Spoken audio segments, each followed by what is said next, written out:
राज्यसभेची निवडणूक तोंडावरती आली तरी सुद्धा महाविकास आघाडीचं काही निश्चित होत नाहीये की उमेदवार नेमके कोण असतील। काँग्रेसने सुद्धा आता प्रबळ दावेदारीला सुरुवात केलेली आहे, कारण महाराष्ट्रातनं आणि तेलंगणामधनं जर काँग्रेसचे उमेदवार राज्यसभेवरती जाऊ शकले नाहीत तर राज्यसभेमधलं काँग्रेसचं विरोधी पक्षनेतेपद धोक्यात येतं।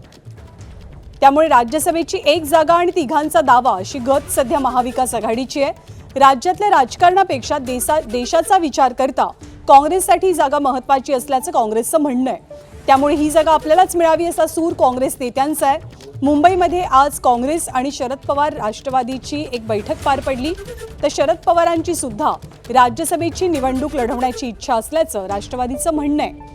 त्याच वेळेला ठाकरेंसोबत चर्चेनंतर निर्णय घेऊ असंही राष्ट्रवादी सांगते।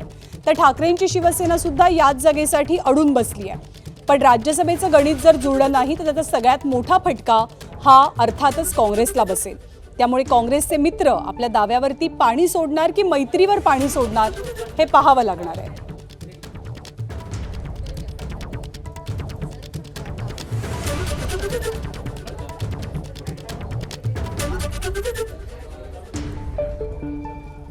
तर महाराष्ट्रावरती राज्यसभेची बरीचशी गणितं अवलंबून आहेत काँग्रेसची। खास करून काँग्रेसला जर का त्यांच्या महाराष्ट्रातल्या मित्रांनी साथ दिली नाही तर काँग्रेसचं राज्यसभेतलं गणित नेमकं कसं विस्कटतं ते जाणून घेऊया। राज्यसभेत काँग्रेसचे 27 खासदार आहेत, त्यातले 4 खासदार निवृत्तीच्या वाटेवर आहेत। त्यांच्या निवृत्तीनंतर काँग्रेसचं राज्यसभेतलं संख्याबळ 23 इतकं होईल।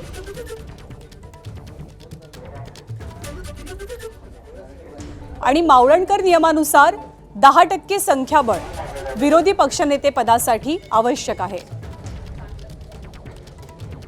राज्यसभेची एकूण क्षमता आहे 245 जागांची, त्यामुळे विरोधी पक्षनेतेपद टिकवण्यासाठी 25 खासदारांची आवश्यकता आहे।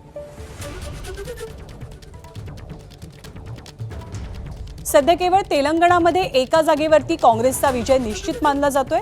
आपल्या राज्यातली म्हणजे महाराष्ट्रातली परिस्थिती किंवा चित्र दोलायमान आहे, त्यामुळे आणखी एक खासदार निवडून आणण्याचं आव्हान काँग्रेस पक्ष नेतृत्वासमोर आहे।